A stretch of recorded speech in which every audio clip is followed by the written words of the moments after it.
lécher, si je puis dire, la frontière sud-américaine, la frontière avec le Mexique, le monde aura complètement changé. Quand je parlais d'affrontement existentiel, c'est bien un affrontement existentiel. Je pense qu'on arrivera là à un point de rupture, avec tous les risques que ça comporte.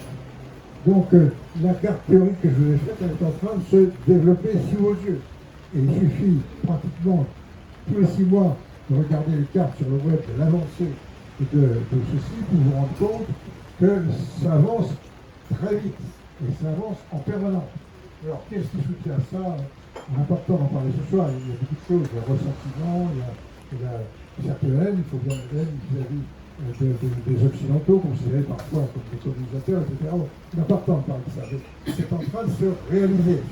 Je rappelle que l'ancienne présidente du Brésil, Mme Dilma Rousseff, qui a été mise sur le marginalisée depuis des années, vient d'être nommée présidente de la banque des BRICS, la banque d'investissement des BRICS. Vous voyez comment tout ceci est en train de s'interpénétrer et de se coaguler dans quelque chose qui monte devant nous de manière comme une marée, si vous voulez, qui vient et qu'on ne sait pas trop comment arrêter, sauf par des moyens probablement extrêmement brutaux si les choses sont de là. Alors juste un élément, tout ceci se prolonge beaucoup en Afrique. Voilà les investissements de la Chine en Afrique en 1996. Vous voyez, 20 ans plus tard, ce qu'il en est, tout ce qui est rouge, c'est investissement chinois majoritaire dans les transports, dans l'économie, etc. Les Chinois ont décrit ceci par ce qu'ils appellent le marathon du siècle, qui consiste étape par étape, tout ceci est indiqué, publié, eux aussi publient tout ce qu'ils vont faire, étape par étape, pour finalement, en 2049, au moment où ils célébreront le centenaire de la révolution maoïste, la révolution communiste, ils auront dépassé dans tous les domaines les États-Unis. Je ne dis pas qu'ils vont y arriver, on n'en sait rien, mais en tout cas, c'est ce qui est inscrit, et c'est la politique que mène avec beaucoup de force, de vigueur, et toutes sortes de choses, de totalitarisme si vous voulez, le président Xi et tous ceux qui l'entourent avec une très grande détermination. Alors, le surgissement chinois, juste un mot, c'est tout de même quelque chose d'assez mystérieux, parce que je crois pouvoir dire, si vous voulez, que, encore une fois, il date de 30 ans, vous n'imaginez pas ce qu'était Shanghai il y a 30 ans. Shanghai, tel que vous voyez aujourd'hui sur les images, c'était absolument rien du tout. Pékin, il y a 30 ans, il y avait un seul immeuble qui dépassait 5 étages dans la ville. C'était le Hilton. Tous les autres, c'était des bâtiments à 1 ou 2 étages maximum. Regardez les images que vous voyez à la télévision aujourd'hui. Alors ce surgissement, ce qui est extraordinaire, c'est qu'il n'a pas été vu. Il n'a pas été vu, je crois, il n'a été vu par personne, malgré tous les éléments que nous avons, les diplomates, les services de renseignement, la presse, etc. J'en veux pour preuve le livre de Paul Martin, qui a été un de nos grands ambassadeurs en Chine, sinologue, très grand sinologue, qui dans un livre tout à fait passionnant, d'ailleurs de 600 pages, qui raconte une sorte de résistance d'ambassadeur jusqu'à sa prise de retraite. Et dans les 600 pages de cet ouvrage, publié il y a 2 ans, 3 ans, il y a 3 ans, il n'y a pas une seule ligne. Pas une seule ligne sur le développement technologique de la Chine. Pas une seule. Donc c'est quand même très surprenant. Tout ceci se développe et évidemment, ça c'est il y a 2 angles d'attaque. C'est l'intelligence artificielle, c'est-à-dire le numérique, où là les choses progressent beaucoup. C'est pas l'objet de la conférence de ce soir, mais vous imaginez quelles sont les conséquences du développement de l'intelligence artificielle dans les relations internationales, dans la vie quotidienne, dans la surveillance des peuples, dans la recherche d'informations, etc., etc., et la dédollarisation dont Jean Lejeune va déjà parler. Donc, affrontement, GAFAM, BATX, c'est l'équivalent chinois de GAFAM. Vous voyez, là, cette carte est intéressante parce qu'elle montre à quel point la recherche et le développement en intelligence artificielle, c'est-à-dire le numérique à la puissance 10, que l'intelligence artificielle se développe à peu près dans toutes les régions de Chine. Là aussi avec des moyens considérables, en hommes, en capitaux, en moyens financiers. Alors, ce qu'il faut voir, c'est que face à cela, nous avons une situation mondiale, enfin plutôt occidentale, qui est extrêmement préoccupant. Deux schémas simplement que je ne vais pas commenter, mais qui parlent d'eux-mêmes. Celui-ci, c'est un schéma qui a été publié par la Banque des règlements internationaux, c'est-à-dire un organisme extrêmement officiel, qui montre le décalage en Occident entre la finance qui sert à développer l'économie et celle qui sert à la spéculation. Alors, il suffit de regarder le schéma pour se dire que les choses sont tout de même assez préoccupantes. La seconde, c'est un peu plus complexe, si vous voulez, mais il suffit de la regarder pour se rendre compte qu'il y a quelque chose qui cloche dans le système financier occidental, qui est donc une des faiblesses par rapport à l'économie eurasiatique. On voit bien avec l'échec des sanctions actuelles, c'est que à partir de la dernière partie de cette courbe, ça c'est le bilan de la Banque centrale américaine, la Fed, vous voyez qu'il monte à une vitesse et à des hauteurs vertigineuses, ce qui montre bien qu'on a perdu le contrôle, si vous voulez, du système financier. Donc on est dans une situation d'extrême fragilité, et ce n'est pas le cas uniquement de la France, on parle de l'endettement en permanence, mais c'est le cas, hélas, de l'Occident. Les États-Unis est dans une situation bien plus difficile que nous, sauf qu'eux, ils ont la capacité d'émettre de la monnaie, au moins pour le moment, qui comble, si vous voulez, et qui compense l'endettement qu'ils ont, dont ils vivent. Ce risque donc, cette image montre qu'on est là sur un risque d'explosion du système extrêmement important, mais je passe rapidement. Donc voilà l'évolution. Ce graphique est issu du Fonds monétaire international. C'est pas un graphique tiré, si vous voulez, d'une revue, je ne sais, contestataire. C'est le Fonds monétaire international qui explique comment les choses sont en train d'évoluer. Vous voyez, le graphique est publié, je crois, l'année dernière. Vous voyez comment la balance entre les Américains et les Chinois, entre 2004, c'est-à-dire en 20 ans, a évolué. Je parlais tout à l'heure des 30 ans de surgissement. Vous voyez ce qui est en train de se passer. En réalité, il y a deux systèmes économiques qui s'affrontent. Un capitalisme essentiellement financier, tertiarisé, délocalisé et désindustrialisé, le nôtre, je dirais, et pas uniquement le nôtre, on ne parle pas du nôtre français. C'est le cas également des États-Unis. Dans les questions, on pourra en reparler, si vous voulez, la politique de Trump dans ce domaine, qui était un visionnaire. Et de l'autre côté, un capitalisme étatisé, industrialisé et hautement technologique. Il se trouve que le rapport des forces en démographie là, est éclatant. La technologie couplée à la démographie devient un élément essentiel de la géopolitique et constitue pour l'Occident la surprise stratégique du siècle. C'est ça la surprise. Quand vous avez 1,1 milliard d'habitants, même si tous ne sont pas éduqués, mais si vous avez déjà 400 ou 500 millions qui sont bien formés, bien éduqués, et que vous avez en face de vous là les moyens financiers de soutenir leur recherche, etc., finalement, on est à long terme, on risque d'être perdant. Je rappelle que Pascal Boniface disait, un de nos géopolitologues français les plus réputés, si vous voulez, disait il y a quelques années que la Corée du Sud, 35 millions d'habitants, fabriquait par an autant de techniciens d'ingénieurs que la Grande-Bretagne, l'Allemagne et la France réunies. Donc vous voyez, si vous appliquez ce ratio-là à la Chine, vous voyez ce que ça peut donner. Donc là on est confronté à quelque chose d'extrêmement préoccupant, parce que, indépendamment des animosités ou de la paranoïa différentes des gens, il y a des puissances, des vagues démographiques et technologiques qui se développent de manière considérable. Ce texte en anglais est un petit peu long, mais je ne vais pas vous le traduire là. Simplement, c'est un communiqué qui a été publié par le gouvernement chinois à l'issue de la réunion récente du G7. Et il est intéressant dans la mesure où il dit, attendez, tout ça c'est bien gentil, mais le G7, le G9, ça représente un certain nombre de pays, avec également quelques eurocrates non élus, c'est intéressant à voir. Tous ces gens-là ont un objectif essentiel, c'est de nous détruire, de nous disloquer. Je ne reprends pas à mon compte, je dis simplement, c'est ce qui apparaît aujourd'hui dans les communiqués du ministère chinois des Affaires étrangères et dans la presse contrôlée par les Chinois. Le corollaire de tout ça, c'est que par rapport à tout ça, le sud global, c'est-à-dire ceux qui se rassemblent dans l'OCS, etc., dans l'organisation de Shanghai, dans les BRICS, doivent se soumettre. Il n'y a pas du tout d'issue autre que se soumettre, et on leur dit, ils nous disent, vous êtes avec nous, vous êtes contre nous, ce que disait Bush il y a un certain temps. Donc voilà la situation telle que nous la voyons, le sud global doit obéir et se coucher. Dans le même temps, dans le monde réel, celui de l'économie productive. Et c'est ça qui est intéressant, hein, but of productive economy.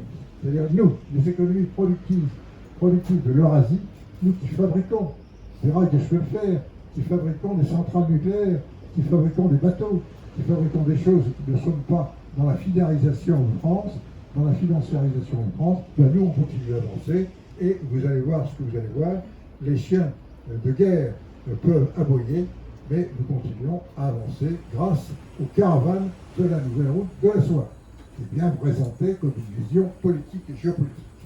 Voilà. Alors, face à tout ça, je ne sais pas s'il faut traiter cette troisième partie, mais vous imaginez que nous sommes pas très bien partis. On n'est pas très bien partis, et nous sommes tout de même 500 millions, avec un QI global très élevé, hein, une économie très puissante, et là, nous sommes les bras ballants, hein, soumis aux aléas de l'histoire, et soumis à ce conflit, hein, et engagés dans ce conflit existentiel que j'évoquais tout à l'heure. Donc, j'ai parlé de sidération. Il suffit de voir les propos de nos dirigeants, même si M. Macron, de temps en temps, essaie de donner une chance, si vous voulez, il suffit de voir les propos de nos dirigeants pour voir qu'ils sont en état de ce qu'on appelle sidération. Ils ne savent plus quoi faire. La question que faire que j'évoquais tout à l'heure, ils ne savent pas y répondre. Et ils ne savent même pas répondre à la première, comment en est-on arrivé là? Je vous l'ai dit, essayez de faire un colloque entre Européens sur ce sujet-là, vous n'aurez personne qui osera venir participer. Parce que c'est nécessairement battre sa cause. Comment on est arrivé là? Qu'est-ce qu'on a fait pour se trouver dans cette situation? Quelle réaction avons-nous négative? Quelles décisions n'avons-nous pas prises en termes économiques, démographiques, militaires, etc. Donc, sidération, je crois que c'est ce qui qualifie le mieux la situation européenne aujourd'hui. Je passe parce que le temps presse. L'Europe dans tout cela, hein, c'est en fait une vision. C'est des problèmes qui ne sont pas résolus aujourd'hui. Le problème de la souveraineté de l'Europe, qui a été posé, c'est un problème extrêmement complexe, il était évidemment pas résolu. Il était posé dans le discours de la Sorbonne. L'indépendance ou non-dépendance, c'est très facile de dire on va construire une Europe indépendante. C'est très bien dans les banquets, dans les congrès, dans les réunions, mais ce n'est pas le sujet. Le sujet, c'est de dire comment va-t-on faire construire une Europe non dépendante. Parce que dès que vous posez cette question, vous êtes obligé de définir les secteurs. Si vous dites on veut être indépendant, tout le monde veut être indépendant. Enfin, à moins d'être masochiste, tout le monde veut être indépendant. Mais si vous dites c'est pas la question c'est de dire oui, mais comment, par quel chemin, sur quel secteur vous ne pouvez pas être dépendant? L'espace, l'aéronautique, le numérique, l'agroalimentaire, dites comment et pour combien de temps. Voilà. Donc ce sont des questions. Les relations avec la Russie, on en a parlé, on ne va pas s'attarder là-dessus. On répondra aux questions si vous souhaitez. Alors, en vérité, quand on essaie de voir comment est-on arrivé là, moi, j'ai tendance à simplifier beaucoup le sujet, si vous voulez, en disant, au fond, nous avons deux grandes tares idéologiques. La première, elle provient des théories, disons, du XVIIIe siècle, le siècle des Lumières, mais qui en économie est un siècle qui était très inspiré par les doctrines anglaises, d'ailleurs, celle de Ricardo, le libre-échange intégral. L'avenir de l'humanité, c'est le libre-échange intégral. Il donnait comme exemple, c'est nous, Anglais, on fabrique des étoffes, et les Portugais, ils fabriquent du vin. On ne va pas fabriquer le vin en Angleterre, hein, on va prendre le vin portugais, on va échanger contre le vin portugais les étoffes anglaises. Ce système-là, vous le généralisez à tout, et vous avez déjà les bases de ce qui va être la répartition des activités sur l'ensemble du territoire. Et c'est la situation actuelle.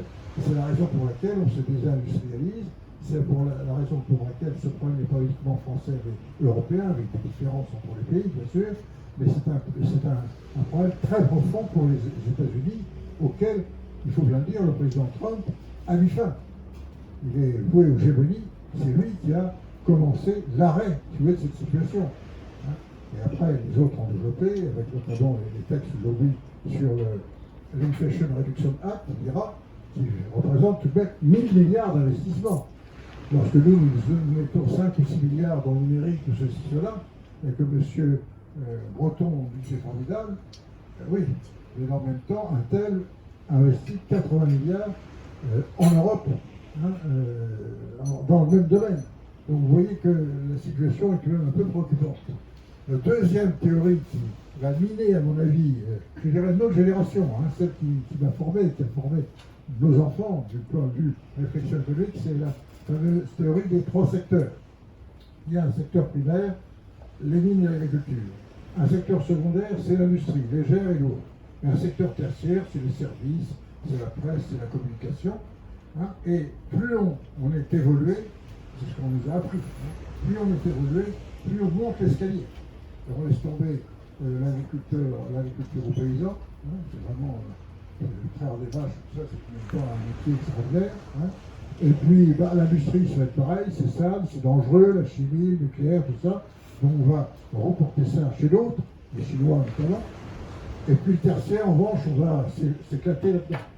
En oubliant tout de même que le tertiaire, c'est secondaire par rapport à la production industrielle ou agricole. C'est une sanction de support. Et je me suis toujours demandé ce que pouvait être le quaternaire, dont on parle peu. Le quaternaire, c'est la finance que j'ai décrite tout à l'heure par le schéma que je vous ai présenté de la BRI. Comme on fait plus, on abandonne l'agriculture aux Africains ou à d'autres, ou aux Sud-Américains, on abandonne l'industrie aux Chinois, aux Indiens, tout ce qu'on voudra, hein, y compris l'industrie de haute technologie, en disant il n'y a pas de problème, on saura toujours faire mieux qu'eux. Hein. Et puis finalement, le tertiaire, pourquoi pas, une bonne partie de nos activités tertiaires commencent à être délocalisées un peu partout dans le monde. C'est-à-dire qu'on est dans le schéma des tontons flingueurs. Hein. On détruit les chaînes de valeur, hein, sous forme de façon puzzle, comme on dit dans les tontons flingueurs. Et puis maintenant, on est très étonné quand il y a une crise sanitaire ou quand il y a une crise militaire, enfin une crise stratégique comme celle que nous vivons avec l'Ukraine, peut-être demain avec Taïwan, qu'on n'arrive plus à reconstituer les morceaux. Hein. Et voilà la situation dans laquelle on est. Alors il y a des pays qui peuvent réagir plus ou moins vite que nous. En tout cas, nous, on a du mal à le faire. Les Américains mettent des moyens colossaux, soi-disant pays de la nouvelle entreprise, 1000 milliards d'investissements sur 10 ans. Vous voyez ce que ça représente. Donc, la conjonction de ces deux théories, hein, qui consiste à dire on est tellement intelligent qu'on va s'occuper de choses comme ça en l'air, comme disait M. Tcheruc, hein, disait je suis très heureux, quand il était à la tête d'Alcatel, on a vu ce que ça donnait comme résultat, de dire je suis très heureux d'être à la tête d'une entreprise sans usine. Voilà. Donc voilà, aujourd'hui, il faut rapatrier tout ça, mais vous allez voir le piège dans lequel on risque de tomber. Voilà un schéma que j'ai tiré du Figaro il y a 8 jours sur les grands secteurs dans lesquels il y a une taux de dépendance. Hein, les semi-conducteurs, on ne parle pas, les principes actifs de la pharmacie, les engrais, hein, et l'énergie. Vous voyez dans quelle situation nous sommes. Donc il faut se réindustrialiser, se relocaliser sur l'énergie, sur les matières premières, sur le numérique, sur les mines, sur l'agriculture, sur les autres. Tout ça ensemble. Alors on vous dit d'ailleurs, un bel exemple, on va recruter 100 000 personnes pour le nucléaire dans les 10 ans qui viennent en France. Voilà, je veux bien, mais je ne vois pas très bien comment on va le faire. Si on peut le faire, moi je trouve ça très bien. Et je ne vois pas comment on va faire. En réalité, si on recrute 100 000 personnes dans les 10 ans qui viennent, c'est parce qu'on a perdu 100 000 dans les 10 ans qui viennent de s'écouler. On va simplement faire une stratégie à Sherlock, on va reboucher le trou qu'on a créé. Merci à l'écologie, hein, merci à l'écologie politique. Donc voilà, si vous voulez, dans l'ensemble, moi je ne souhaite qu'une chose, c'est qu'on ait créé ces 100 000 emplois. Je ne suis pas du tout sûr qu'on soit capable de le faire. Vous vous rendez compte ce que ça représente de formation, de recrutement, de rétropédalage pour dire aujourd'hui le nucléaire c'est l'avenir, alors qu'on est baigné par les éoliennes, par tout ça. Un peu compliqué tout de même. C'est un peu compliqué. Je continue. Alors, un exemple, je reviendrai dans les questions posées parce que Jean Gauchmann y a fait allusion tout à l'heure. J'ai vécu moi-même de très près le problème de la mise en échec de l'industrie numérique européenne. Je dis simplement que nous avions construit, et parmi les livres qui sont là, que je dédicacerai pas parce que c'est pas bon, l'auteur, mais un livre de Maurice Allègre, livre que je l'ai incité à écrire l'année dernière, sur cette affaire dite du plan calcul, montrer à quel point nous avons été dans une stratégie complètement aveugle au niveau européen dans cette affaire. On avait créé une entreprise européenne qui s'appelait Unidata, tout le monde l'a oublié aujourd'hui, on a à peu près 10 ans à connaître encore en France cette affaire, hein, d'où l'intérêt de cet ouvrage. Eh bien, Unidata, si elle s'était développée, si elle n'était pas bloquée par Giscard d'Estaing, qu'il n'avait pas compris du tout la chose, hein, bien qu'il était le président le plus intelligent au monde, si vous voulez, il ne l'a pas compris, il l'a cassé, et si ça n'avait pas été cassé, nous aurions l'équivalent aujourd'hui d'Airbus ou d'Ariane dans le domaine du numérique. On n'aurait plus le problème des GAFAM, on n'aurait plus tout ça. Je ne sais pas si vous vous rendez compte de l'échec géostratégique, géopolitique et technologique que ça représente. Et on l'a fait tout de même, on l'a fait ensuite avec le nucléaire, et je crains qu'on soit en train de le faire avec l'aéronautique et l'espace à l'heure actuelle. Alors le deuxième point sur lequel j'insiste beaucoup, c'est ce que j'appelle l'alibi du verdissement. C'est le cas de le dire, si vous voulez. C'est la frappe de La Fontaine, sur le renard et les raisins.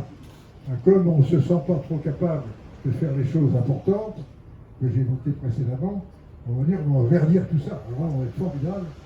En verdissement, on sera les cadors. On va verdir le numérique, on va verdir le pétrole, on va verdir la voiture, on va verdir l'avion, on va tout verdir. Et on va être le chef du verdissement. Il n'y a que nous qui croyons à ça. Il n'y a que nous qui va changer. Les Chinois ouvrent, je crois, 2 centrales au charbon par semaine, et les Allemands ne font pas la même chose, mais presque. Les voitures électriques allemandes, dont on voit la publicité à la télévision tous les jours, elles fonctionnent au charbon. Donc, voilà à peu près la situation, la ligne du verdissement, c'est très dangereux. Comme on se rend bien compte qu'on va avoir du mal à faire tout le reste qui est important, on dit bien, on sera meilleur que les autres, on sera vert. Voilà. Alors s'il y avait 2 points pour la France, puisque le temps passe et je suis prêt à répondre à vos questions, je dirais qu'il y a 3 choses importantes. C'est le maintien, en termes géopolitiques, puisqu'on revient à la géopolitique, c'est le maintien du siège permanent au Conseil de sécurité. Or, ce maintien est menacé par nos propres dirigeants qui disent on devrait le confier à l'Union européenne. Alors, je ne dis pas, confier tout ceci à Mme van der Leyen me paraît assez préoccupant. Donc, on va le confier à l'Union européenne, c'est-à-dire le confier aux Allemands. Il n'y a pas d'autre. Deuxièmement, maintenir, je dis bien, non pas la dissuasion, mais bien entendu la dissuasion, mais la puissance nucléaire civile et militaire. Là aussi, les choses sont menacées. Notre puissance civile a été détruite, il faut bien dire, au cours des 40 dernières années. Vous n'avez qu'à écouter ce qui a été dit lors de la commission parlementaire sur la souveraineté énergétique, qui a remis son rapport il y a un mois. C'est absolument effrayant. Quand vous écoutez tout ce qui a pu être dit par les uns et par les autres, c'est absolument effrayant. La façon dont on s'est auto-détruit, volontairement et systématiquement. Donc là, si vous voulez, c'est essentiel, et les deux vont de pair. Si jamais on ne remet pas en route le civil, on ne fera plus de nucléaire, et il y a les Américains n'attendent que ça, qu'on ne soit plus une puissance éventuellement dissidente en Europe, et nos alliés allemands ont beaucoup aidé, si vous voulez, à cette destruction nucléaire. Et enfin, quelque chose qu'on évoque rarement, c'est l'importance pour nous encore de la France ultramarine. Il faut être présent comme nous sommes. Non seulement on a 2,5 millions de concitoyens qui sont répartis sur l'ensemble du territoire, je peux vous dire que lorsque le verrou des Hauts-Calédoniens, peut-être polynésien, aura sauté, il n'existera plus sur la planète. On n'existera plus. Alors qu'on est effectivement un poil à gratter formidable dans l'espace géopolitique mondial. Et ça n'arrange pas les intérêts de pas mal de monde pour faire l'affaire des sous-marins, pour faire toutes sortes de choses qui se passent en permanence. Donc, il y a bien d'autres choses. Mais si jamais, si on demandait sur quoi il faut vraiment ne rien céder, c'est sur ces 3 points. Alors, quel rôle pour la France? J'avoue que j'ai pensé longtemps, je continue à le penser, qu'il ne faut rien attendre de l'Union européenne pour inventer, si vous voulez, une vision géopolitique des choses. Ça n'est pas possible. Que la France devrait, comme toujours, tenir ce rôle. Est-ce qu'on a la possibilité? Je n'en sais rien, je peux en parler. Je ne peux pas vous répondre, parce que si je répondais, je serais malhonnête. On n'a pas aujourd'hui les éléments qui permettent de dire on a les moyens d'entraîner l'Europe ou on n'a pas les moyens de le faire. Je crois que les deux sont possibles. C'est essentiellement une affaire de choix d'homme et de volonté politique. La situation de la France en termes financiers n'était pas bien supérieure, probablement pire à celle que nous connaissons aujourd'hui, lorsqu'on a lancé le programme nucléaire civil, la dissuasion nucléaire, Airbus, le TGV, etc. Donc vous voyez où nous en sommes 40 ans après. On est, à chaque fois on dit, on n'a pas l'argent. Et là, je cite deux derniers discours, celui de Olaf Scholz du 9 mai au Parlement de Strasbourg et celui d'Emmanuel Macron à Chisinau, capitale de la Moldavie, le 16 juin dernier. Les deux discours sont totalement antagonistes. Et M. Scholz ne prend même pas la peine de citer la France dans son discours. Les discours sont totalement antagonistes. Qui a raison, qui a tort, je vous laisse le soin de décider en votre fort intérieur. Tout de suite. Voilà, malheureusement, une petite galerie de portraits, un peu pour, si je peux dire, vous distraire. C'est le dernier discours de M. Juncker. Au moins, il a le courage de dire ce qu'il pense. Il dit l'Union ne se trouve pas dans un bon état. C'est moins qu'on puisse dire. Je suis impressionné par le nombre de fragilités et de ruptures apparues au sein de l'Union européenne. Nous ne sommes pas une génération de géants. C'est préoccupant quand on est à la tête d'un ensemble de près de 500 millions d'habitants. Et on poursuit par quelques images, celle toute récente de la réception de Macron et de M. Macron et Van der Leyen par les Chinois. Ça vous donne une idée même de la manière dont on est perçu ou traité. Il faut, comme disait par image, la force des images, le poids des la force du mal. Quand vous voyez ça, c'est pas la peine de lire des pages et des pages de discours ou de livres. La suite, c'est les filles. Voilà M. Poutine qui a l'air tout de même de s'amuser un peu en nous regardant. Mme Van der Leyen qui a une coiffure impeccable. Mais elle semble broyée par des étoiles, les deux roues dentées de l'Union européenne. Ensuite, M. Xi Jinping qui nous souhaite une très bonne santé. Et enfin, nous sommes dans une situation où les Occidentaux jouent l'échec, et dans le jeu d'échecs, l'échiquier est plein au départ et il est vide à la fin, puisqu'on a détruit tout le monde. Dans le jeu de Go des Asiatiques, il est vide au départ et il est plein à la sortie. Malheureusement pour nous, Européens, nous, on ne sait jouer qu'au jeu de loi, des pas en avant, un pas en arrière, et malheureusement, souvent en prison. Et les civilisations, disait Toynbee, meurent soit par suicide, soit par bêtise. Je vous laisse le choix de choisir quelle est notre situation. Et je vous remercie pour votre attention.